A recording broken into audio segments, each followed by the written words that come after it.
काफी सारे जने बहुत सारी मात्रा में ऐसे होंगे कि जो भगवान का भजन भी मतलब मंदिर भी जाएंगे और तामसिक भोजन का भी आहार करते बिल्कुल हैं। नहीं, बिल्कुल मतलब इसे कुछ मंगलवार को हनुमान जी के जाएंगे, मतलब इसे कुछ नहीं होने वाला। सबसे पहली बात है हमारे आहार शुद्धि, मन शुद्धि। देहाती भाषा में कहते हैं जैसा खाओ अन्न वैसा बने मन। देखो, अगर हम शास्त्र की आज्ञा का पालन नहीं करेंगे और मनमानी आचरण करेंगे तो नरक जाओगे। पहले आहार शुद्धि, मन शुद्धि। अगर जैसा खाओ अन्न वैसा बने मन। किसी भी प्राणी को दुख देना, हनुमान चालीसा का भी पाठ करते हैं। ये अपनी वासनाओं की, अपनी जिह्वा को थोड़ा रोको यार।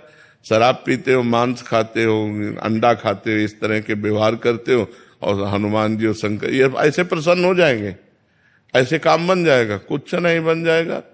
अवश्य में भोक्तव्यम कृतम कर्म शुभाशुभम। जो तुम कर्म करोगे तुम्हें भोगना पड़ेगा। चाहे मुर्गा हो, चाहे बकरा हो, सब जीव अपने प्राण बचाना चाहते हैं। सब जीव, तुम उनको काट कर खाओगे वो भोगना पड़ेगा। राम जी के रूप में भगवान ने यदि बाली के चरण में बाण मारा तो भगवान श्री कृष्ण के चरण में व्याध के रूप में उसने बाण मारा। देखो ना, लीला देखो। भगवान ने अंतिम अपनी लीला जो श्री कृष्ण ने लीला है वो यहां संपन्न की कि भगवान के चरण में व्याध जो है बाण मार रहा है। अब आप विचार करो, जब वो सरकार समर्थ होते हुए भी अपने लीला का लीला दर्शन कराते हैं।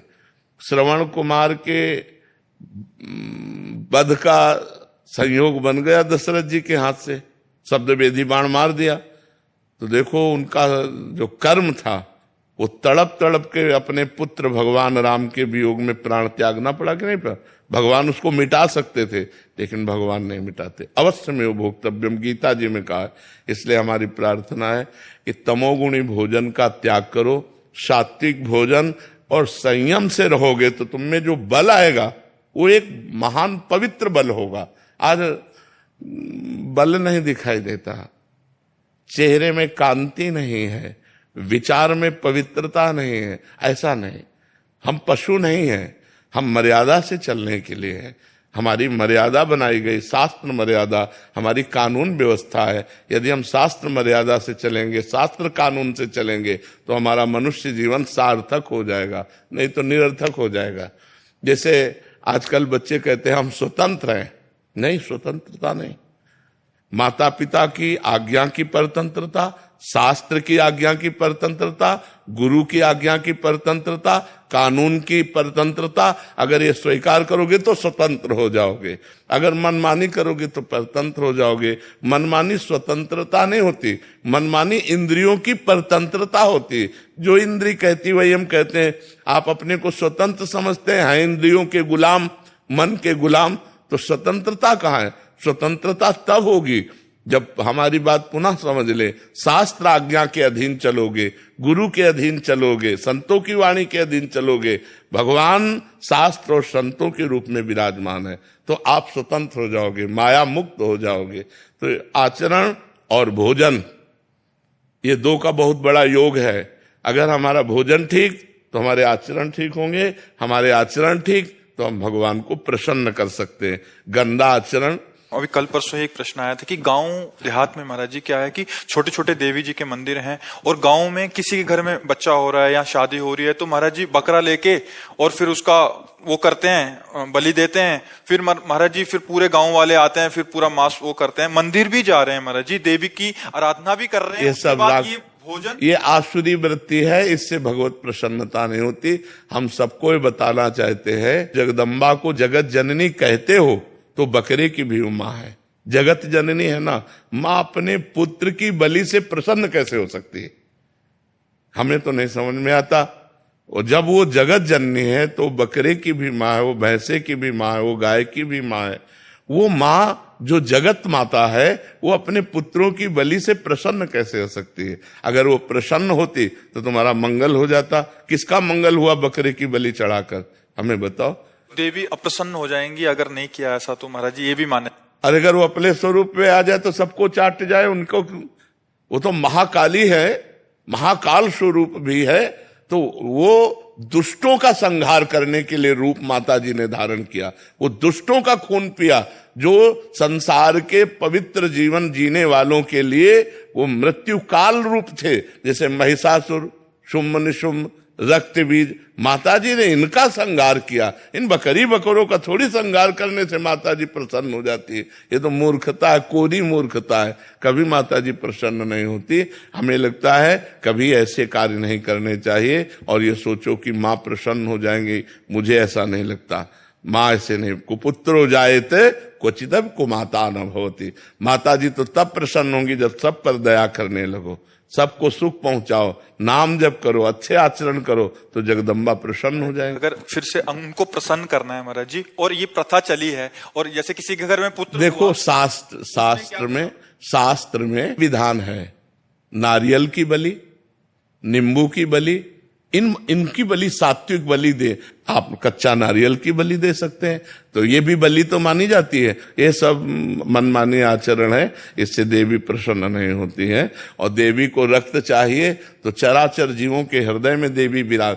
देवी प्रपन्नार्थ हरे प्रसीद प्रसीद मातर जगतोखिलस्य प्रसीद विश्वेश्वरी पाहि विश्वम त्वमीश्वरी देवी चराचरस्य। त्वमीश्वरी देवी चराचर से, वो चर अचर की ईश्वरी है, उनको किसी के खून की जरूरत है, माँ को किसी की खून की जरूरत है? अरे माँ तो अपने खून को दूध बनाकर अपने बच्चों का पालन करती है। माँ शब्द कितना महान है, वो अपने शरीर के रक्त को दुग्ध में परिवर्तित करके अपने बेटे का पालन करती है, वो दूसरों का रक्तपान कैसे कर सकती है? ये दुष्टों के रक्तपान किए माता जी ने, जो समाज के लिए कलंक थे, जो समाज का द्रोह करके समाज को नष्ट करने में लगे थे, ऐसे राक्षसों को माता जी ने मारा है। शुम्भ निशुम्भ, रक्त बीज, महिषासुर, ऐसे नहीं है कि गलत सिद्धांत से न चले, नहीं तो नरक की प्राप्ति होगी। महाराज जी, आज जैसे आप कहते हैं कि भजन मार्ग, अभी तामसिक भोजन भी हो रहा है महाराज जी, फिर हम वही बात कर रहे हैं, और उसके साथ भक्ति भी। भक्ति का उद्देश्य है कि प्रभु का अगर हम पास जाएंगे या सोमवार को या मंगलवार को हम प्रभु के आगे हमारी कामनाओं की पूर्ति। महाराज जी, अगर उद्देश्य भगवत प्राप्ति हो, फिर तो महाराज जी उस उद्देश्य ही पता नहीं है। हाँ, लेकिन हम कह रहे हैं कि अगर हमें कामना की भी पूर्ति चाहिए तो हमको गलत आचरण छोड़ने पड़ेंगे, क्योंकि हम जो कामना की पूर्ति चाहते हैं उसमें पाप आचरण बाधा पहुंचाएंगे। पाप का फल दुख है, पाप का फल विपत्ति है, पाप का फल संकट है। यदि आप मुर्गा मुर्गी खाते हो तो पाप कर रहे हो, और वो पाप आपकी कामनाओं को पूर्ण नहीं होने देगा। चाहे हनुमान जी के पास जाओ, चाहे राम जी के पास जाओ, जहां भी जाओगे जीवों की हिंसा करते हो, जीवों को दुख देते हो, गंदा आचरण करते हो, गंदा भोजन पाते हो, तो भगवान प्रसन्न नहीं होने वाले। और आप किसी मंदिर न जाओ, घर में पवित्र आचरण करो, पवित्र भोजन पाओ और नाम जप करो, तुम्हारे घर में भगवान आ जाएंगे।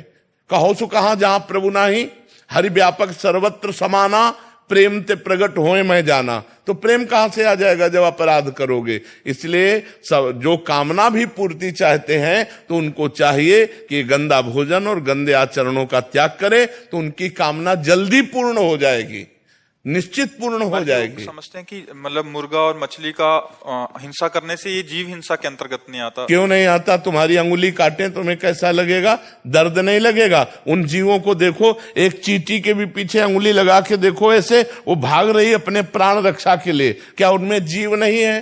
क्या मुर्गा अपना प्राण बचाना नहीं चाहता?